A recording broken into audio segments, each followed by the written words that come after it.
Hey guys, my name is Brittany Jene. I'm an attorney and I want to talk about the Restoring Artistic Protection Act, or it is actually known as the RAP Act bill. And while we're discussing this, I will be doing my makeup. And I think I'm going to name this segment of my channel Legally Pretty, because I'm going to be doing my makeup and talking about the law. Yeah, that's cute. That's real cute. I'm going to do that. Okay, let's get into the video, you guys.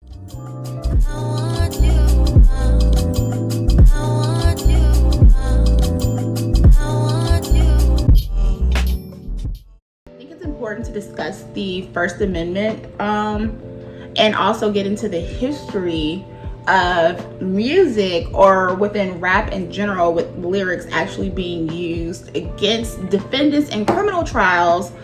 And so yeah, I think that's important to note before we get into the RAP Act bill, but actually the actual history and what does the Constitution and the Supreme Court have to say as it pertains to our First Amendment right.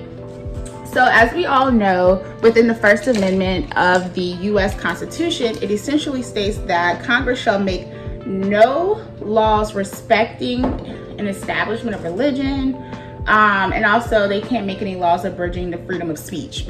As we know, there are some general exceptions to freedom of speech where you can be held liable for saying things such as defamation. We all seen the results of the infamous Tasha K case where she was sued for defamation.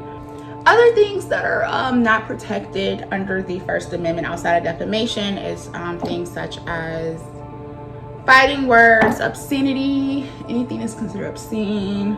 You son of a biscuit-eating bulldog. What the French, Toast? Did you think I wouldn't find out about your little doo-doo head cootie queen? Who are you calling a cootie queen, you lint liquor? Pickle you, kumquat! So the Supreme Court has ruled in several cases that poetry, musical expression are unquestionably protected under the First Amendment.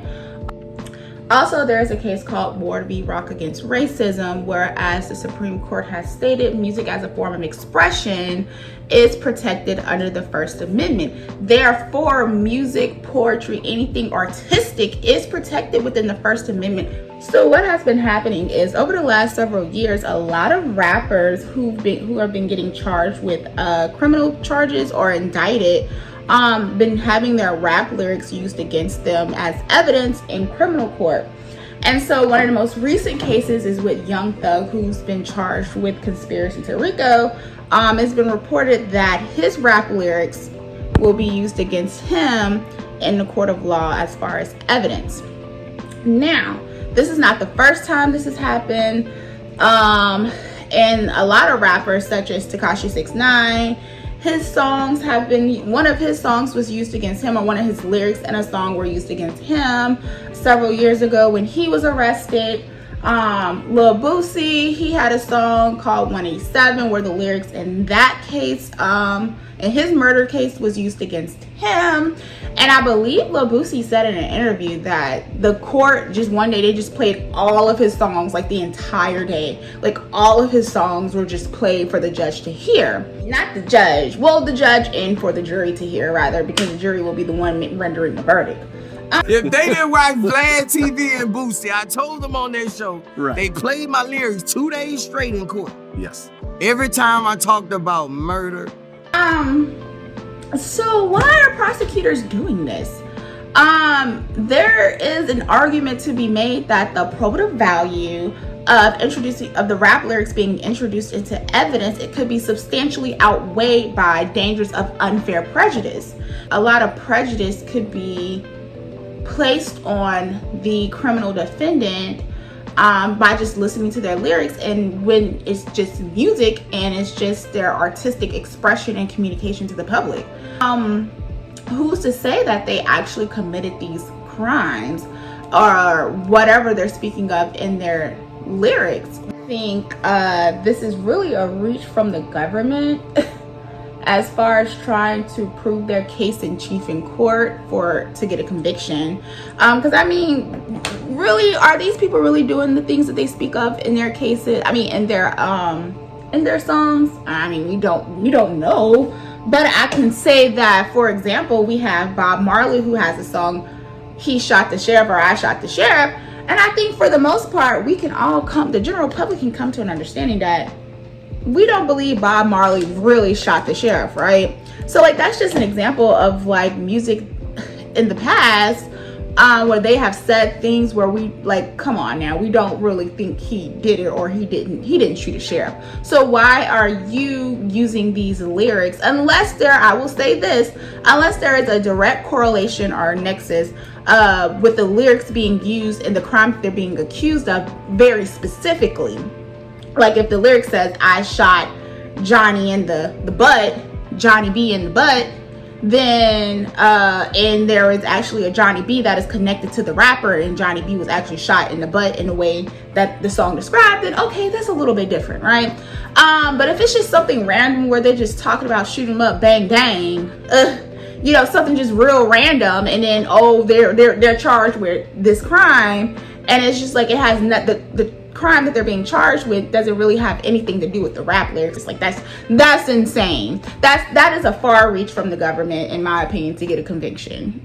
And so another argument to be made outside of this just being highly prejudicial is that under the rules of evidence, for character evidence, unrelated bad acts are not permissible into court unless it can be proven that those unrelated bad acts had something to do specifically with the crime. However, when we go to trial, when us lawyers go to trial, typically we have a motion in limine hearing where we discuss what can and cannot be introduced into court as evidence, because it's not evidence until introduced into court. So we call it discovery before it becomes evidence. So we have a hearing outside of the jury with just the lawyers and the judges, and we're just kind of talking about what can and cannot we're going to be introducing as evidence into the court. And so ultimately it'll be the judge to look at the lyrics, if we're talking about rap lyrics being used in court, to look at those lyrics and to make a determination of how closely related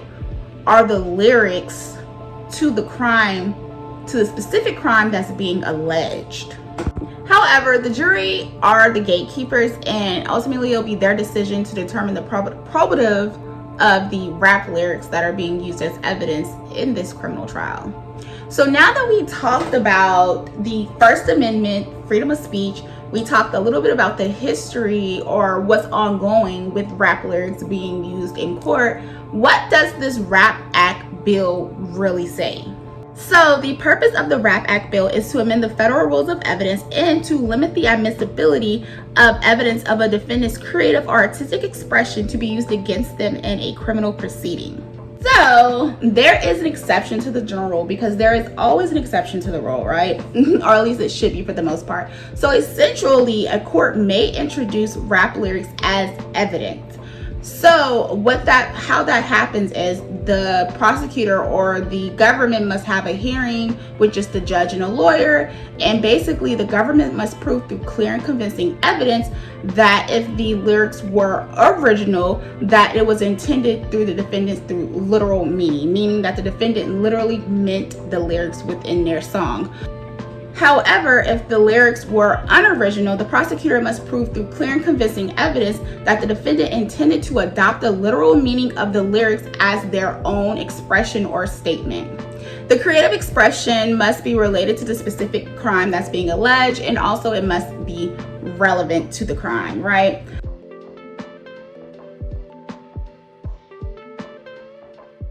My thoughts are that rap music is a form of expression. It is art. It is constitutionally protected under the First Amendment. At least it should be classified as protected speech. And the Rap Act bill essentially does not stop rap lyrics from being introduced as evidence in court. However, what the purpose of the bill is to, like I stated, to amend the federal rules of evidence and make it a little bit harder for the government to be able to introduce these lyrics as evidence into a criminal trial. However, what I will state is that by allowing rap lyrics to not be deemed as a protected speech under art within the First Amendment, it is seemingly highly prejudicial, and essentially it may have the effects of exasperating the racial disparities that we currently have ongoing within our American judicial system, or specifically the American criminal justice system. However, this is a pretty interesting topic. I would love to hear you guys' thoughts and opinions within the comment section below. I will say I am done with my makeup for the most part. It is extremely hot where I'm at. It is 86 degrees and it is not even 11 o'clock in the morning yet, baby. So anyways, now that we are smarter and prettier, we have officially been deemed as legally pretty, and essentially I will see you guys with the next one.